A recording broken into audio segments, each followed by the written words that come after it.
In studying the strength of Black women, I realized that it really goes back to slavery.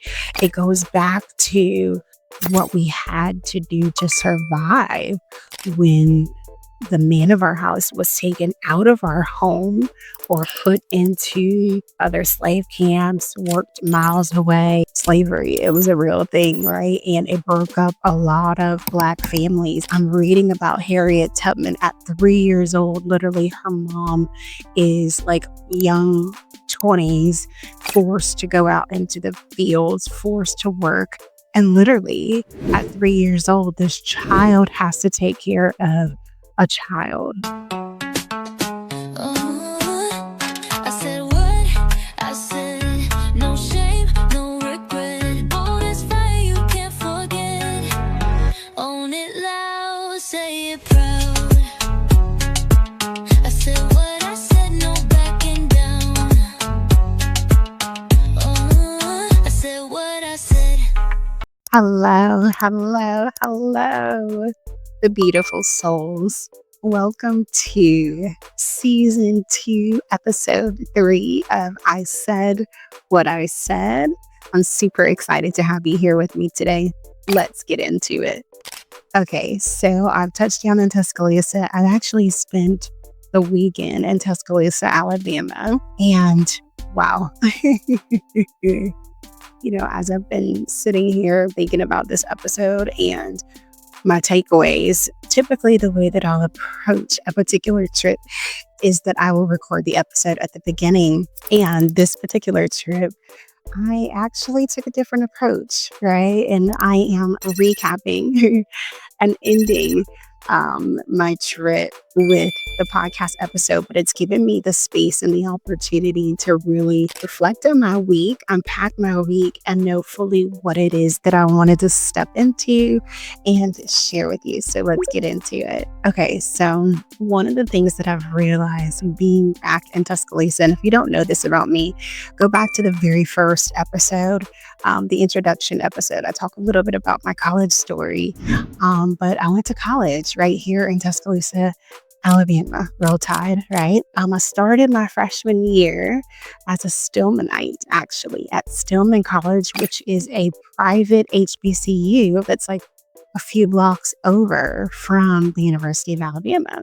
And growing up in a predominantly white community, going to predominantly white middle school and high school, I decided for myself that I wanted to branch out and experience Black college life, right? And so my freshman year, I dove deeply into Stillman College and learned a lot about myself. I did.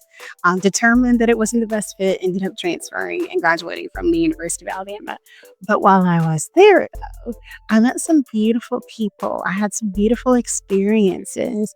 And just being back here this weekend, being back here in Tuscaloosa and being able to share the time that I spent at Stillman and share the time that I spent at the university, it's just been really sweet. It has.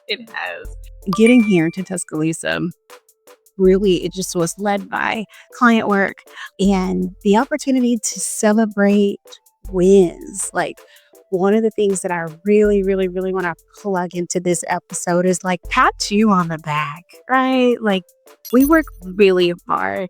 And I'm going to speak even directly to like Black women for a minute. Like, as I've been like in the vein of Black history and like studying Black women, I'm actually reading.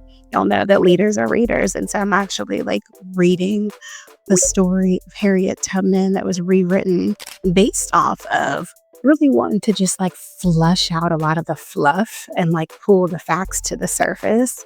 And so I'll link the book right up here so you know, and you can grab that at your local library. Literally, I was there for Baby Girl and I saw it and I was like, you know what, I'm gonna pick this up for myself. I think it's like She Don't Play or She Came to Slay.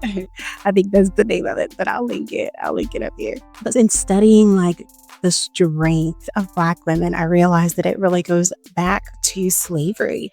It goes back to what we had to do to survive when the man of our house was taken out of our home or put into other slave camps, worked miles away to provide, right? And so, or just based off of mastership human labor rights at that time, right? Like there was slavery. It was a real thing, right? And it broke up a lot of Black families. And that's something that we get to acknowledge openly in Black History Month and celebrate overcoming that, right? And so as I think about the strength in Black women, like I know that that's something that goes back to that time frame. I'm reading about Harriet Tubman at 3 years old. Literally, her mom is like young 20s, forced to go out into the fields, forced to work. And literally at 3 years old, this child has to take care of a child, right? Like, and learning about the life of Harriet Tubman, what I learned is like the strength comes from our families being broken and other parts of families being sold off to other slave masters, and the youth in the family being forced then to grow up very quickly, right? Like Harriet Tubman, under 10 years old, under 8 years old, taking care of her siblings, taking care of her own health, like all of these things, like they're great, right? Like, oh, independence, but that's a child, someone that is actually dependent on an adult, right? Still learning a lot, brain functions, not even cognitive thinking and decision making. All of those things aren't even fully developed yet, right? But they're being forced into these type of environments, and or situations where they have to then like be strong. They've got to do all of the housework. They've got to feed their siblings. They've got to tend to their siblings and parent at young ages, right? So we're taught how to be strong. We're taught how to work hard. And so on this journey of rediscovering peace within yourself, peace in the world around you, I think it's important to acknowledge that you have to relearn philosophies and thought processes about what it means to actually rest, what it means to actually pause, what it means to actually like celebrate yourself and celebrate your wins. So I said all of that to say, like, that's what this week is about. Like, it's about working hard, but it's also about the balance of learning how to play as well. Like, learning how to rest, learning how to put yourself in spaces and environments that make you feel good, learning how to be around your loved ones and establish community, learning how to have some solitude and like time for yourself, right? Like, all of those are ways that you can rest. There's are ways that you can intentionally like pour back into yourself. And so this weekend, like in the art of just celebrating a lot of the hard work that I've been doing, I also took some time to meet up with a friend girl and play a little bit as well. Another accomplishment that I'm celebrating and will continue to just share this journey with you guys is I earned a state license this week and I passed a state exam. Long story short, like the reason that I was able to walk away from our job and the way that I've been able to do that is working in high ticket remote sales. And I've been in this online space for the last 9 years. And being in this online space, like you learn how to talk to people, you learn how to build relationships with people. And when people trust you, they know you, they like you, they're looking to you to help them solve their problems. And so it's made me a really good problem solver. I have the ability to connect people with a problem to a solution, right? That's all sales is, right? And I've been privileged to have the opportunity to do that in so many different industries and ways. And so I'm just really excited to step into this new partnership with grant agencies. I passed my state licensure exam, and I'm going to have the opportunity to bring a really powerful solution in financial solution and wealth strategy into the homes and the lives of others. And it just builds upon the enterprise that I know that God has entrusted me with. And so celebrating wins Learning how to celebrate wins and accomplishments. I'm just gonna like take a pause right there and like give myself a hand clap. And you should do the same, right? Like just pause for a minute in your own life. Take a pause for a minute in your own life and actually like think about one thing that you accomplished this week. It doesn't have to be surmountus, right? Just come up with one thing that you accomplished this week that you said you were going to accomplish and celebrate that. Like, I decided I was going to pass the exam within a week. I did that. Like, we're not playing around with it, like less talking about it, more being about it. And that's what I want to wrap our celebrating our wins and accomplishments. You get to celebrate wins and accomplishments when you do less talking about it and you do more being about it, right? And it may take some sacrifice, some strategy, some late nights, some push through feelings and emotions and making a decision and sticking to your work. But that's all a part of life, right? It's all a part of life. And so celebrate your wins and accomplishments by being a woman of your word, being a man of your word, and doing it, right? Like not just talking about it, being about it, right? Okay. And some more to come on how you can be a part of this journey, step into high ticket remote sales with me, and leverage time freedom, leverage location freedom, and the ability to just be more present with your loved ones in the way that you desire to do that, right? And so I'm excited. I'm actually, as I get ready to go back to Huntsville, I'm transitioning that today. Another thing that I've like really just taken away from this weekend, taken away from this week that I want to share with you is learning how to just listen to life. When we do slow down, when we do create those intentional pauses, moments for ourselves, moments of solitude, life is speaking to us, right? Our creator is talking to us in ways all around us. And it gives us the opportunity to plug into that, right? In a way that is of full breath, deeper, right? I think about, and nothing against this because I think it's extremely important to have a morning routine and have a way that you start your morning. But I can think about seasons, especially in my walk with God and my walk with my creator. I can think about seasons where I just woke up and I checked off these boxes and I just did these things. And that was my time with God. And that was how I got what I needed from God to go and then do all day long, right? And I've been mulling over Romans 4 this week. Verse 3, verse 5, and it talks about faith and it talks about righteousness. And it's the example of Abraham being righteous in the eyes of God because of his faith, because of his belief. And then it talks about working for wages and then working and earning based off of belief, right? Go pull it up for yourself. Allow Holy Spirit to minister it to you in the way that he does. But as I've been just thinking about that, it's pulled me into deeper faith. It's pulled me into bigger belief, right? And in order to believe for something bigger than you, you have to learn how to listen. You have to learn how to listen to life. You have to learn how to plug into your creator. And a way that allows me the opportunity to do that is time freedom.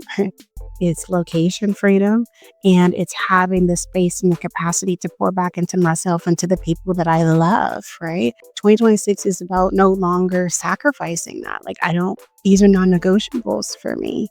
They can be for you as well, right? You just have to make up in your mind, decide, and then do it. Like, not just talk about it, but actually like be about it. And being about it means that you may have to go deeper, right? You may have to create more space and opportunity to tap in, plug into your creator, and learn how to listen to life, right? Life is speaking to us all around if we learn how to listen to it. And one particular way was this week for me. So coming to Tuscaloosa, I had to have a hotel room. I'm staying at the AC Hotel. So shout out to AC Hotel, downtown Tuscaloosa. Like, we've just gotten a lot of love, and I felt very safe and serene. Like I'm all about it in every aspect of my life. So it's not been like hustly or bustly. The customer service has been phenomenal. I've had to pull on them a few times specifically for different things. They've been super helpful.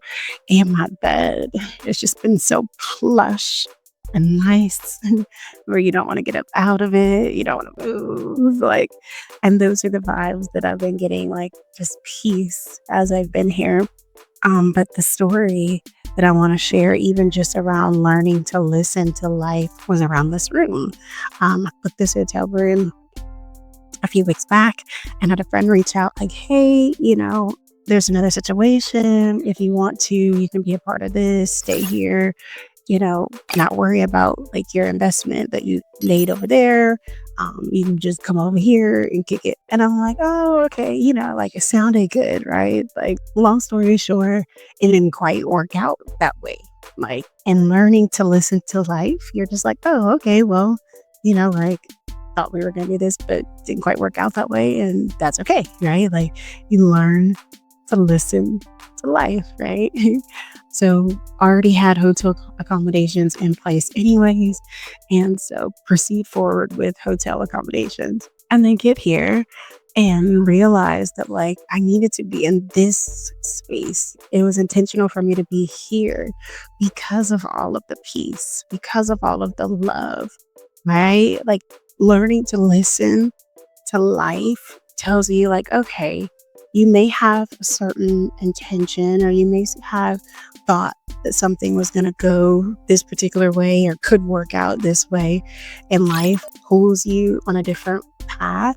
Listen to that, like there is no reason for me to like get combative, force a situation into place when life and learning to listen to life was just like, no, stick with what you already have. Stay at the place that you've already booked. And learning to listen to life can be as simple and as soft as that. But when you're hustling and bustling and like running through it, you don't even have the opportunity to be sensitive to those things, right? You're just like, oh, here's the alternative. I could have been like, no, like I need you to figure out, I need you to work this, I need to work this situation out because based off what you said this was going to be available for me. No, like for why? Learning to listen to life was just like, oh, okay, it didn't work out. It didn't work out. I have hotel accommodations. Thank you for the offer anyways, but I'll just stick with what I got. Like that's learning to listen to life. Finally, guys, in the art of just kicking off the month of February this month and staying in the vein of like history. Like I opened the episode really talking about like the heritage of Black women and understanding like where you come from. I think it's so important because then you're able to kind of tie back some cultural and civil philosophies that you may believe that you didn't necessarily create, or you don't know why you do things, but you're just doing them because like go back to culture, go back to history and learn like what may have shaped that. And so as we kick off Black History Month and as we honor Black history in the month of February, like I just want to shout out Huntsville, Alabama, and the 19th century African American exhibit. It's supposed to run the entire month of February in the Huntsville downtown City Hall. It's on the 6th floor.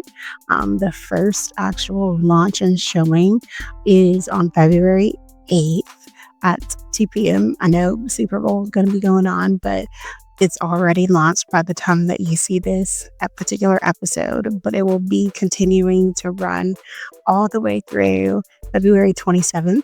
It's open as long as the building is open. And so that's from the hours of 8 to 5 p.m.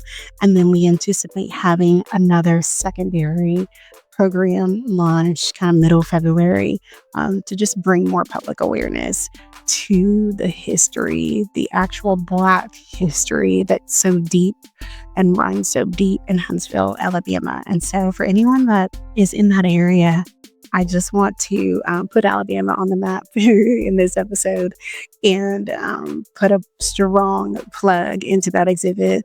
I have actually had the privilege to play a big part in putting the program together and the exhibit together with the hopes of really just the message getting out there and the need for a Black History Museum in North Alabama.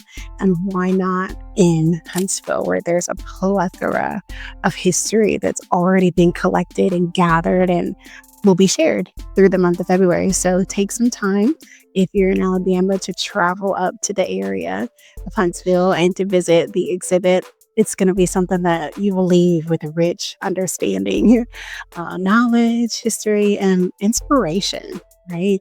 When you're able to look at successful people in business and religion and politics, city employees, when you're able to like see those who have come before you and they've done it with success, like it's so inspiring. You can learn from the lessons of their life, and then you can walk in their footsteps. And so I'm excited to be a part of it. And I wanted to make sure that as I close out today's episode, I took the opportunity to just plug honoring heritage and knowing who you are as a final intention for this week. And so if I had to leave you with anything, that would be it. Like, honor your heritage, but know who you are. And you do that by listening to life, not letting life just pull you to the left, to the right, but like taking authority over your own life, learning how to listen to it and be an active component in your own life. And then as you are that active component in your life, you're doing what you say you're going to do. Stop for a minute, pause, celebrate, acknowledge those accomplishments and those wins. And so from Tuscaloosa, Alabama, I am Marissa Nicole signing off. But I'm hopeful that you have been able to take some value away from this particular episode. I just want to say thank you so much for your continued support on I Said What I Said. Continue to share, like, comment, follow, and subscribe. And I will be right back with you next week for another episode. Love you. Say it